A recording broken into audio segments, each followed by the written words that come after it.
Good morning, All Saints. It is Thursday morning, the 7th of October. It is good to have you here this morning. I hope that you are well. This morning, I don't know about you, but I and much of the rest of the world are celebrating the 90th birthday of a very extraordinary human being, Desmond Tutu, the Archbishop Emeritus of Cape Town in South Africa. He is probably best known as an opponent of apartheid and, along with Nelson Mandela, of helping to establish the new South Africa, a democratic South Africa. I met Desmond Tutu when I was in South Africa on both of my visits there when I was in Cape Town and served with him on a Friday morning when he would celebrate the Eucharist at the 7:15 service at St. George's Cathedral in Cape Town. And I had just been ordained a deacon, and it was my great privilege for a couple of weeks to be there, to go to breakfast afterwards. Everyone who has ever met Desmond Tutu claims him as their friend, because who wouldn't? He has that wonderful ability of focusing on the person in front of him. And when that was me, I felt like the sun was shining on my face. Um, he is remembered, as I said, as for his work opposing the white supremacist government of South Africa, and doing so as a member of the Anglican Communion, as a priest, as a bishop, as an archbishop, bringing a voice of faith, a voice of scripture, a voice of gospel into play. And he is one of those, even though it seems like everybody loves him, he was a lightning rod figure, because there were those who despised him, mostly white South Africans. But even those who were in general support of him thought that he was too radical. And what he was seeking was simply an end to the discrimination and the terror under which Black South Africans lived in a dominant white regime.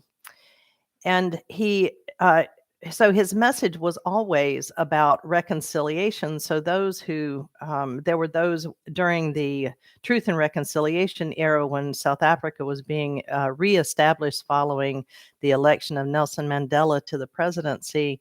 There were those who could not understand how he could preach a message of reconciliation after decades and decades and decades of white rule. But he's known for a lot of things, a lot of pithy sayings, including, if you want to make peace, you don't talk to your friends, you talk to your enemies. And he truly believed his ministry to be one of reconciliation. This has never meant that he did not believe that those who had been so oppressed under apartheid did not deserve some kind of reparation, some kind of recompense. And he would talk about something that he called bicycle theology, which is, if you steal my bicycle, and then you come back to me sometime later and say, I'm really sorry I stole your bicycle, my question to you is going to be, okay, so where's my bike? The implication being that you have to restore to me what has been lost. And so when conversations about reparations come to the fore, this is really what we're talking about. If we as human beings have taken things, have taken livelihood, taken wealth, taken property from people, and that has even diminished wealth over time, or the ability to accumulate wealth, then they have every right to ask us, so where's my bicycle? But Tutu also encourages all of us. He recognized that everybody's not going to be on a world stage, and we are to do our little bits of good where we are, and it's those little bits of good that overwhelm the world. And when I'm feeling overwhelmed by the world's ills and wondering where to focus my direction, that's when I encourage myself and encourage all of you to do our work in our part of God's vineyard.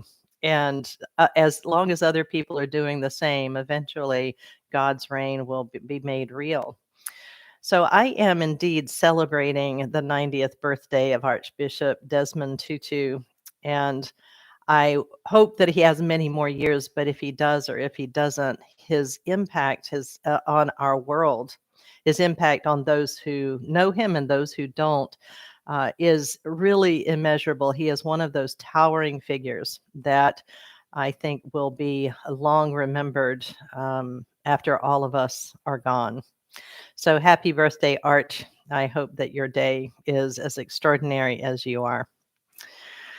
And my blessings and love to all of you. I hope to see you on Sunday, 10 a.m. on the lawn at Holy Innocents for our Holy Eucharist celebration.